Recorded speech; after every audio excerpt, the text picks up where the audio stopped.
Welcome into another OUA season preview, this time for the Guelph Gryphons. And joining us now is new head coach, Surya. Mark, thank you so much for joining us. We appreciate it a ton. Yeah, no problem. Happy to be here. So let's start out with your, new position. What was it like kind of moving up from offensive coordinator into the new head coaching role? It's a unique situation because most of the time when a new head coach takes over, if you look at the past, 20 years, it's usually been somebody from a different school. Sometimes it's internal, but oftentimes it's a new staff. It's individuals who come with their own people they've trusted before. And so I've had the benefit of having kind of a 5-year head start on knowing some of the things that we did well and then some of the things that we obviously need to work on. So the first few months we're busy with building up the staff and getting the right people in place. But I think the nice thing is there's a continuity for the guys because almost everybody in that room I've recruited personally or been a part of. So the transition was a little smoother than some of the other ones I've been a part of when you change schools. And so it's been exciting. It's been brand new. It's a different role.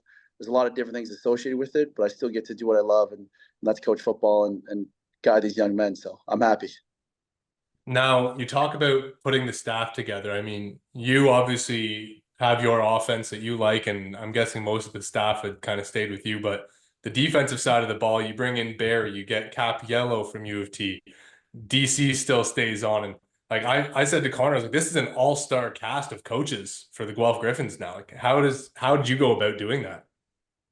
Yeah, I think at the end of the day, when I got the job, the first thing you try to do is think about all the different scenarios. And it's not very often that you get a Vanier Cup winning, defensive coordinator who's willing and open to talk about possibly joining, a first-time head coach and somebody who's really asking to trust what the vision is. And so that was one of the first conversations I had with Matt was just, are you open to considering a change? Are you open to going to a new conference? Because his pedigree, kind of stands on its own.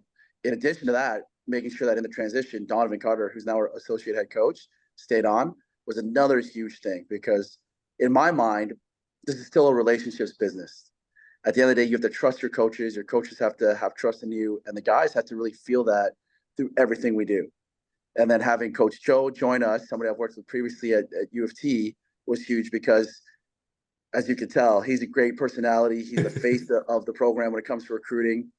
And something that I thought about was as a first-time head coach, I don't want to bring on people that haven't done it before and haven't had success in the position because it's hard enough to be a first-time head coach. Being a first-time head coach and trying to get somebody to get onto the position, to figure out what it looks like, to talk about even small things like structure of practice, how do I want to set up the meetings, all that stuff is already difficult as it is. So getting Coach Barry, who's done it at a very high level, getting Coach Capiello, who's done it at a very high level, and keeping Donovan was huge to the success of the team.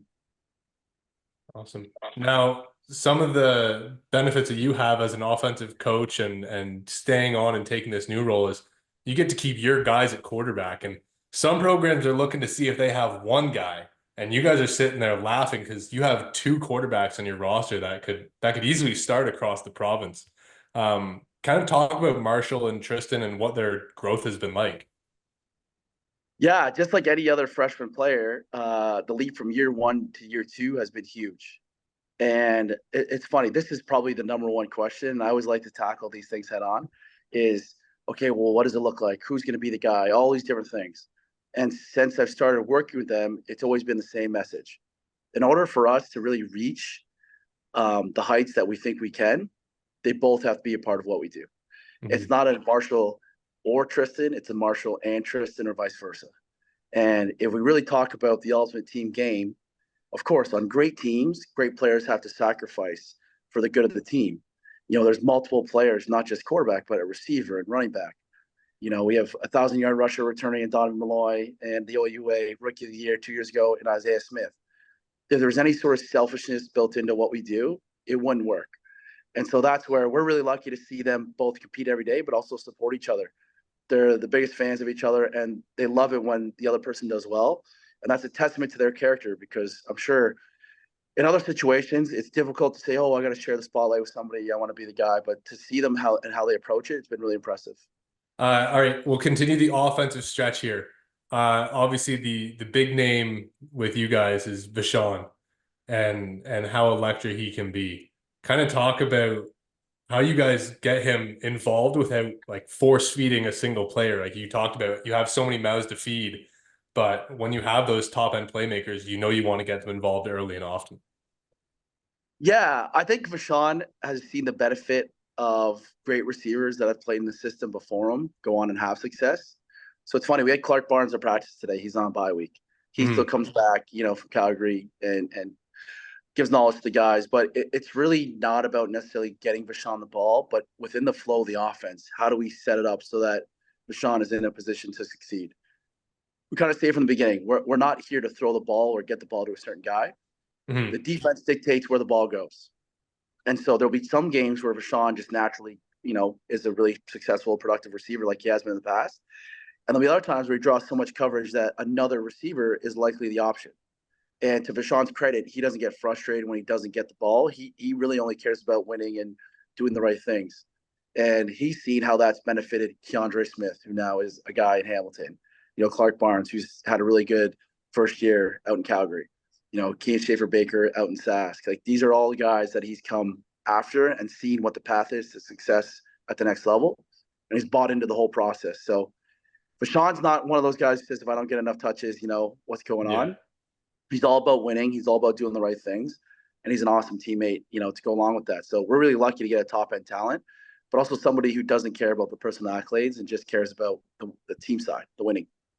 As we approach this season here, the start of the season, you guys just had a joint practice. How important is that for you guys to, get out there, get the pads on, a different color for a change here as we approach week one for you guys? Yeah, I think it's really important because it's an opportunity for both programs to get better. Like at the end of the day, you want to. I have so much respect for Steph and the staff that you don't go into it worrying about an injury or things that could happen. We got to compete against a different team, a different color. It's obviously we play them in the middle of the season, so everybody's always worried about what's that going to look like. Are you going to show anything? By that point, everybody will have enough film on each other to be able to say what's good and what's bad. What you're trying to do is get the nerves out before game one, right? You're trying to get these guys some competition so that any of the mistakes that naturally happen kind of go in an exhibition or a scrimmage. And then at the end of the day, it's a great chance to connect with Coach Steph and some colleagues that I've known for a long time and be able to get both programs better. So that was the goal of the day. I think it was positive for both ends. They got a great team. I think Horvat was kicking a couple 60-yard bombs there when we had a punt drill. So they're well suited. I'm sure they'll be successful this year. And it was a good chance for us to see what we have. Now, for you guys, it's a long season. Normally in the OUA, you guys have the final week bye. How have you guys kind of approached training camp, knowing that you guys have the full 8 game stretch before you guys get that week off? Yeah, it's funny. Yeah, really what it is it's an unanswerable question. If we Mhm. go into that week 8 bye knowing we're in the playoffs, what an opportunity for the guys to get healthy going into the stretch drive. If we struggle and we're not in the playoffs, what a terrible opportunity to realize how early the season ends. But it's almost impossible to decide if it's positive or negative, and it really is like a week by week thing. Like you can't look ahead and say, okay, if this all goes right, what a great chance, because you really don't know what it looks like. The best part about the OUA is the parity that's happened in the past couple of years. Mhm. You've had some teams that traditionally haven't done well. Now they're really strong. Look at Windsor and the job that JP's doing. Okay, you obviously look at Coach Falls and the steady hand that he's been, having with Taylor and the success that they have. And then other teams like Guelph and McMaster have struggled, but you can see that it's a lot closer of a league, which is good for everybody. And so we just try to take it week by week because you really don't know what it's going to look like come week 8. And I guess we got to talk about the defense at some point, right? Yeah, Kind of talk about your front seven and the growth that they've had since spring camp and what you're kind of expecting from them. we got really lucky. Two guys came back, Josh Campbell and Curtis Woodmansey. Curtis Woodmansey actually our team captain on defense for this year. Two guys who have a lot of games played, and whenever you have a transition like this with a new defensive staff, you're never quite sure if they're comfortable come back and returning to a coach they haven't played for before. But Coach Barry and those guys have really bonded, connected, and we have a lot of games played now between those two.